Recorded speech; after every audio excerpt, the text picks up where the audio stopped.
The lilies hadn't even wilted when Kendra walked in, wearing a black coat I'd never seen before, arm in arm with some slick guy in a navy suit who looked like he'd rather be anywhere else.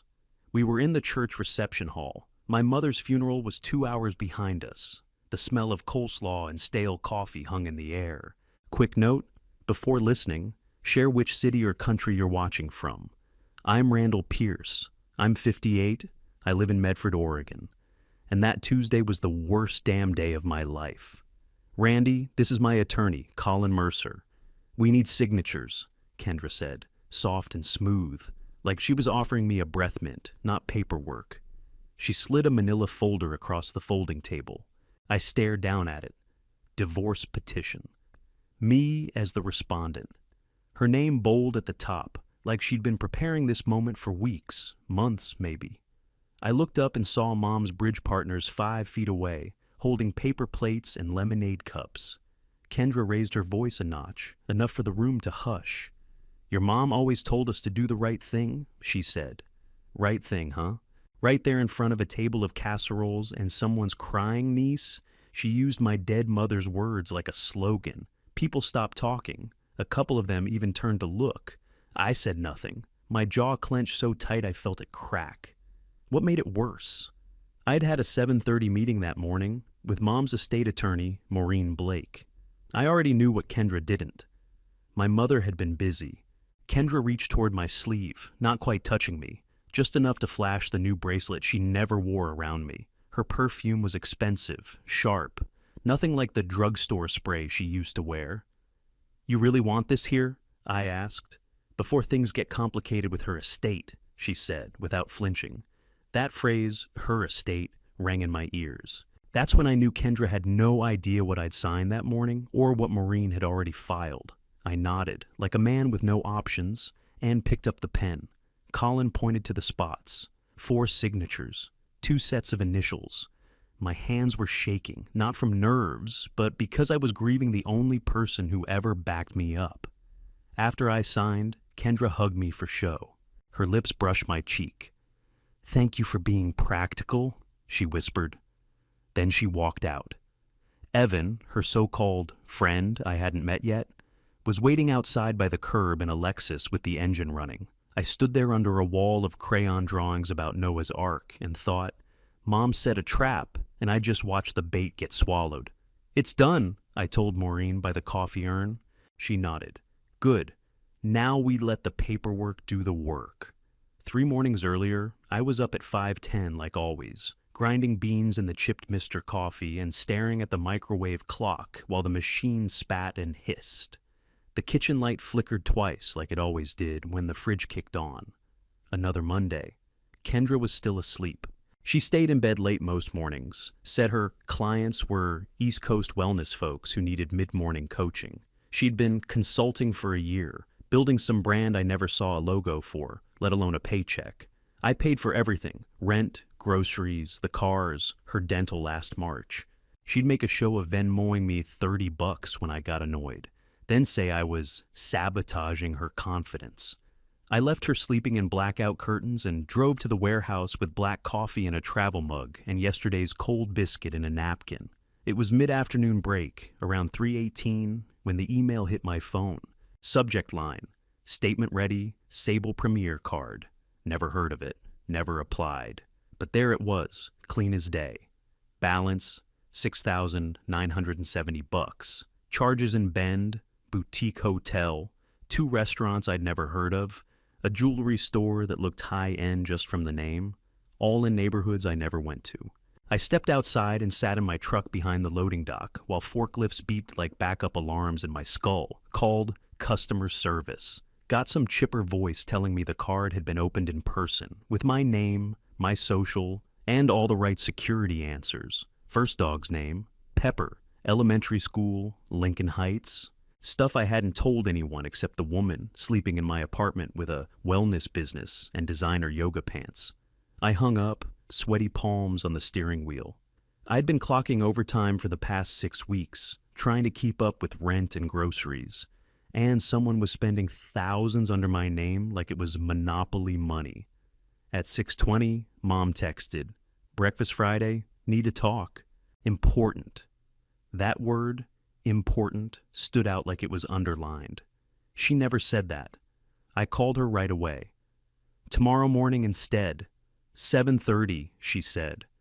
Her voice was thinner than usual, like she was tired but holding steady. And don't tell Kendra. I didn't ask why. I just said, okay. Walked through the door a little after 7.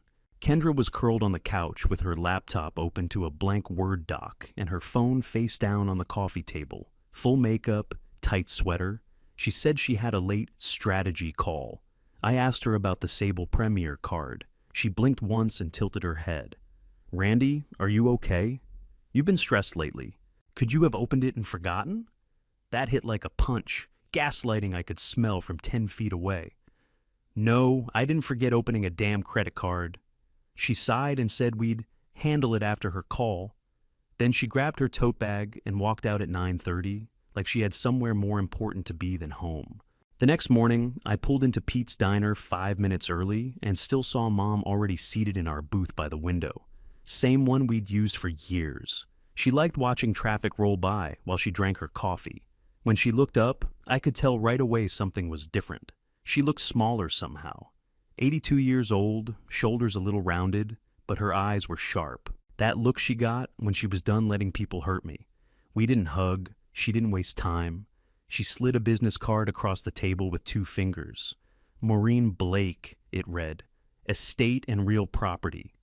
Go see her at 7:30, Mom said, voice flat. No delays. I opened my mouth to ask why, then closed it. When Mom sounded like that, questions were just noise. She watched me for a second, like she was memorizing my face. Order food, she said. Eat something. I did what I was told. Eggs, toast, coffee. Mom barely touched hers. She reached across the table once and squeezed my wrist, then pulled her hand back, like she'd said all she needed to say. An hour later, I was walking into Maureen Blake's office downtown. The place smelled like old oak and lemon cleaner, heavy furniture, no motivational posters, just law books and file cabinets lined up like soldiers. Maureen was direct, no small talk. She opened a folder and slid it across the desk, then another, then another.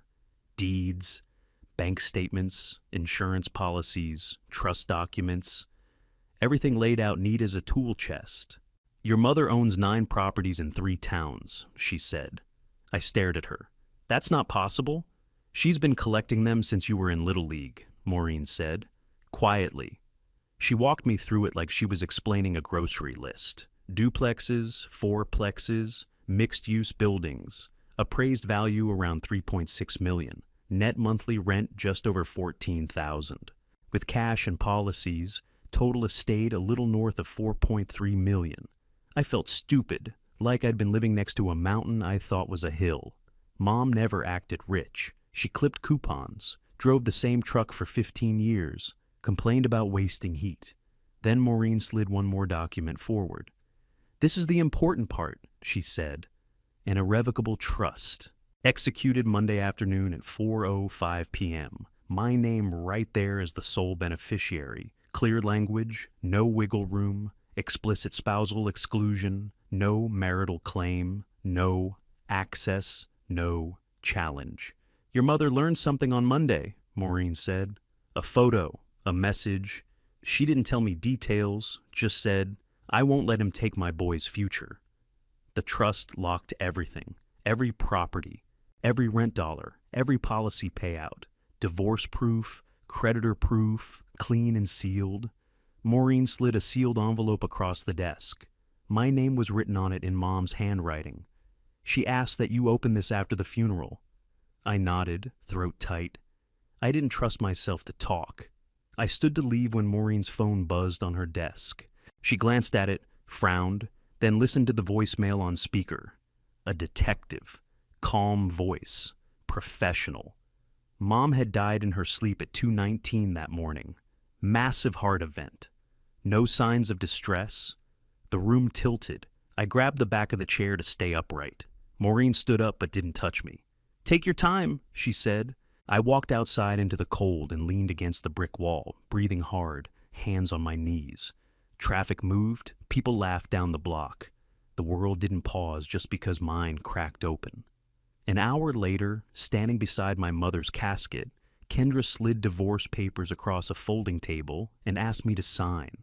After the funeral mess settled and the paperwork started stacking up, Maureen asked one simple question.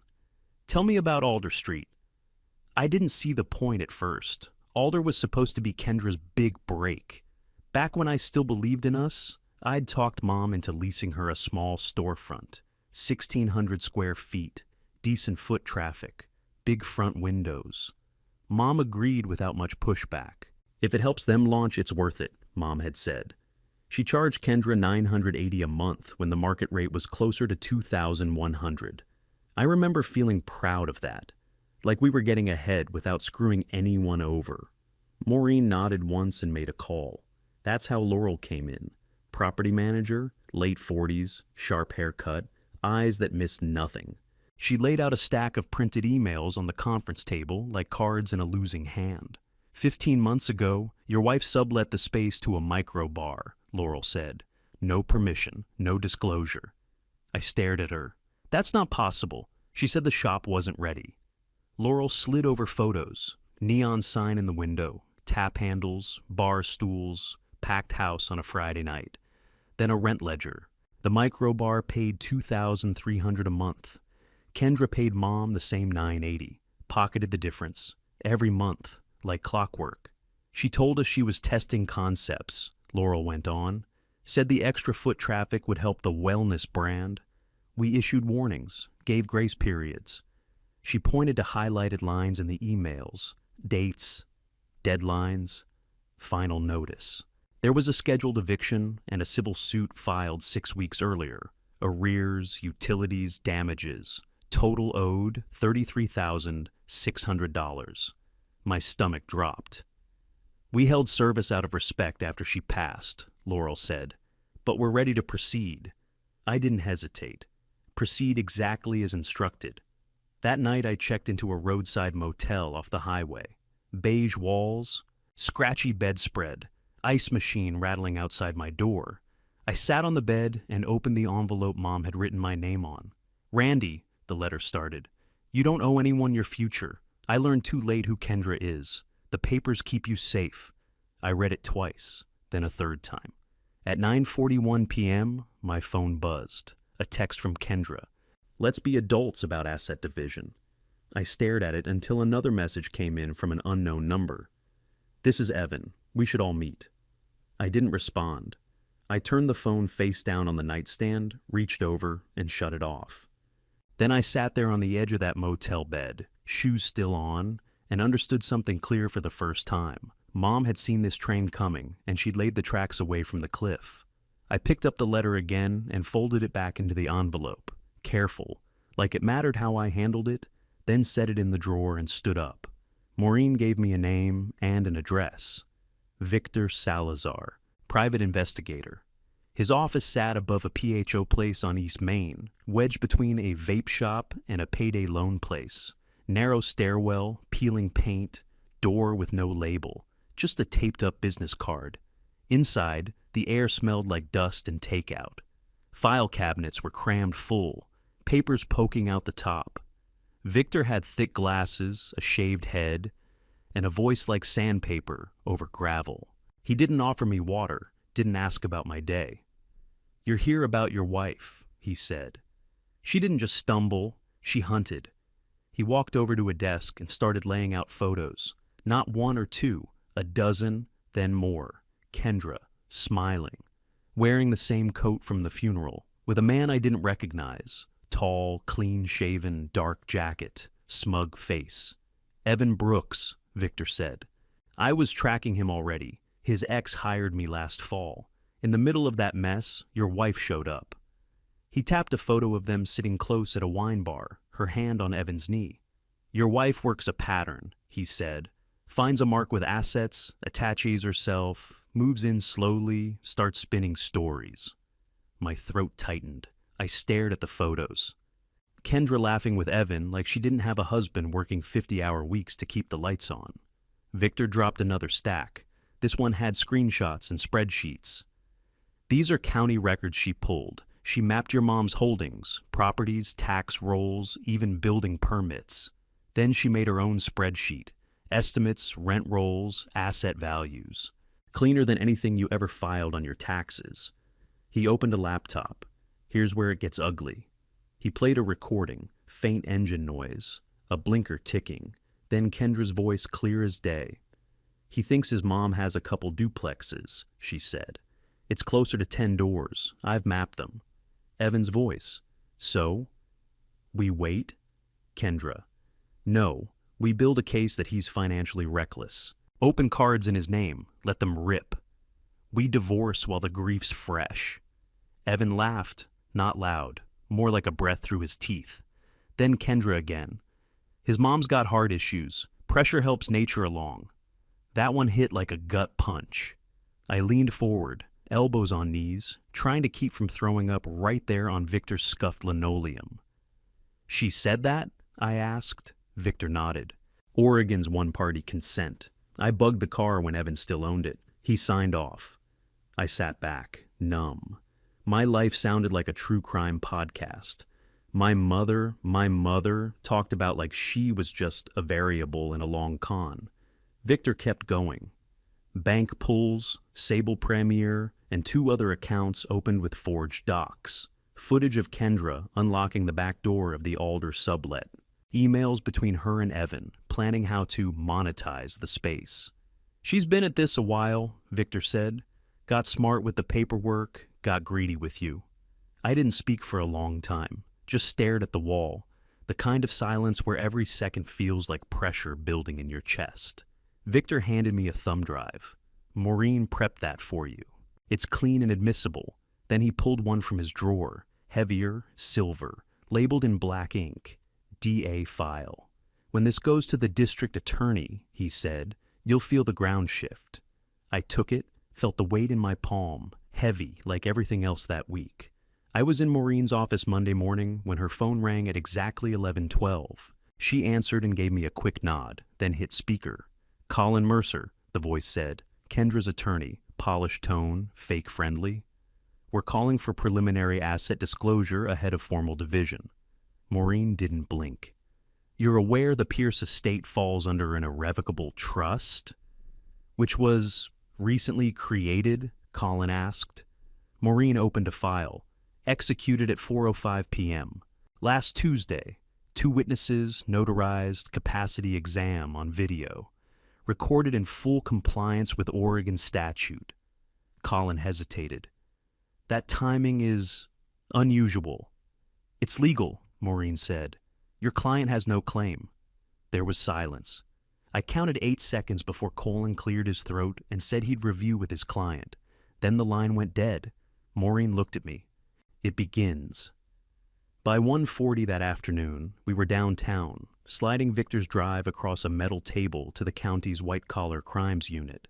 The assistant DA walked in 5 minutes later, Karen O'Neill, late 30s, no nonsense, yellow legal pad in one hand, glasses in the other. She sat down, flipped to a fresh page and said, "Start from the beginning." We walked her through it. Identity theft, Sable Premier, and 2 more cards I hadn't even known existed, the Alder Street fraud, the funeral ambush. Karen didn't interrupt once. She wrote fast, circled names, underlined dates. When I stopped talking, she looked up. The recordings and the lease fraud connect everything, she said. We're moving on this. At 2:55, Maureen's assistant buzzed in. She's here, she said. Kendra. Of course.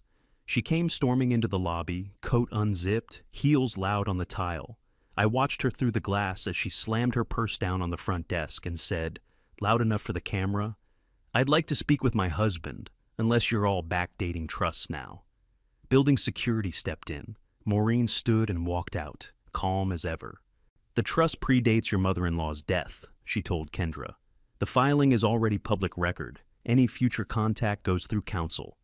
Kendra's face froze. Something flickered behind her eyes, panic or calculation, maybe both. She turned, phone already in her hand, and walked out to the sidewalk. She called Evan right there on the curb. Victor texted me less than 3 minutes later. She's telling Evan to disappear. He's saying he won't go down alone. I stood up and walked to the window, arms crossed, watching Kendra pace like a cornered animal who hadn't realized the trap already closed. I didn't feel triumphant. I didn't even feel angry. I felt like a man inside a house with no furniture. Just walls and echo and the sound of air moving. Karen stood beside me. "People like this crack fast," she said. "Don't answer their calls. We'll do the talking." I nodded once. After Karen laid it out and Victor confirmed what we already knew, I spent the next 2 days off the grid. No calls, no meetings, just keys, a clipboard, and Maureen's property list in my jacket pocket. The first place was the Cedar Duplex. Geraldine opened the door with a smile, offered me a plate of oatmeal cookies, and handed over a file of receipts. "Your mom floated me 2 months when I got laid off," she said. "Told me, get right, then pay me." I paid every nickel. She never chased me once. I thanked her and made a note. Furnace looked good. Gutters needed clearing. Over on Pine Street, Mr. Alvarez walked me around back, showed me the raised garden beds he and Mom built from salvaged wood. "She liked tomatoes," he said. "Told me mine always tasted like soap." He laughed, wiped his eyes with his sleeve. On to the maple fourplex. Young couple with a toddler met me in the yard. "Your mom installed that swing set herself," the woman said, pointing toward the corner. "Wouldn't take a dime, just asked us to keep the weeds down." I nodded and checked the exterior siding. Some warping, nothing urgent. The baby reached out for my clipboard like he wanted to help. I let him hold it for a second. Behind the willow triplex, I spotted Mom's old pickup. Same tan Chevy. The Union sticker was sun-faded, curled at the corners. Her green thermos still sat in the cab's cup holder. When I opened the door, the smell hit me. Coffee, vinyl, winter air. Tenants asked if rents would spike now that ownership had changed. "No," I told them. "Nothing changes. Repairs stay fast. Rent stays fair." I meant every word. At the Alder storefront, the microbar sign was gone. A for lease banner hung crooked in the window, one corner dragging down like it had given up. I stood on the sidewalk, staring through the glass at empty shelves and forgotten bar stools. The anger buzzed in my chest, but this time it had edges I could use. Last stop was the Oak Mixed Use. Manager met me out front. "Studio upstairs is open," she said. "Your mom always said if you ever needed a place, that should be yours first." I didn't hesitate. "I'll take it, month to month for now." The walls were bare, light was good, windows faced west. It felt like pulling on one of Mom's old flannels. I drove back to the motel with a cardboard box full of thank you notes, Christmas cards, and hand-drawn pictures kids had given Mom over the years. I set it on the bed and went through everyone. "This is the wealth," I said out loud. "The rest is just numbers." Thursday morning, I was halfway through patching a cabinet hinge in one of the duplexes when my phone rang. Karen. "Warrants are signed," she said. Her voice had the weight of finality, like a foreman about to pour concrete. Today's the day. By mid-afternoon, the news had it. Ori, Channel 6, showed Evan Brooks in cuffs outside a boutique hotel in Ashland. Hair messy, button down, half tucked. Looking like he'd just been woken up mid-fantasy. Half an hour later, they cut to Kendra being walked out of a yoga studio in Eugene, the one she used to tag on Instagram as her space. It wasn't hers, never was. The news crawl at the bottom of the screen read, "Identity theft, lease fraud, conspiracy to defraud." An hour later, Colin, Kendra's attorney, called Maureen about a possible deal. Karen didn't even blink. "She's going to hear the maximum read aloud in court," she said.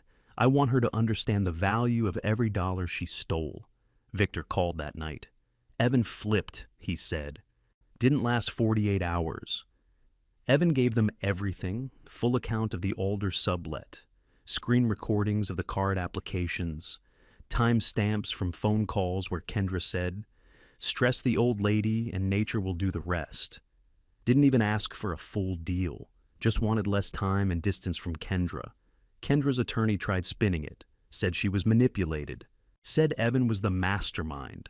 Karen pulled up 6 other relationships Kendra had drained. Same pattern, same charm, same story. I moved into the Oak studio that weekend. Borrowed table, 2 folding chairs. No curtains yet. Didn't matter. Tenants started showing up with things they didn't need. A crock pot, a used lamp, a stack of chipped plates. Someone dropped off a throw blanket in a paper bag. No note. Victor stopped by on a Wednesday, carried a grocery bag, and gave me a thin smile. "You're on cleanup now," he said, setting down a carton of eggs. "Good problem to have." 3 weeks later, a letter showed up. Evan. He apologized. Said Kendra promised him I'd never know the difference.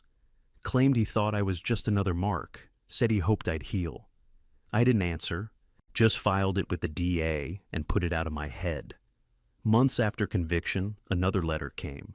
This one from county jail, Kendra's handwriting. It was long, pages about her childhood, her dreams, how she got lost in it all. Half confession, half excuse. I read it once. Then I folded it up and slid it in the bottom drawer. One line stuck with me, though. She wrote, "I never meant for it to end like this. Of course not. People like her don't plan for the end. They only plan the entrance. Evan got a reduced term. Kendra got 12 years, restitution included. I walked out of that courthouse in my work boots, cold air sharp in my lungs. Thought about Mom walking home from bingo with her thermos and a sack of day-old rolls.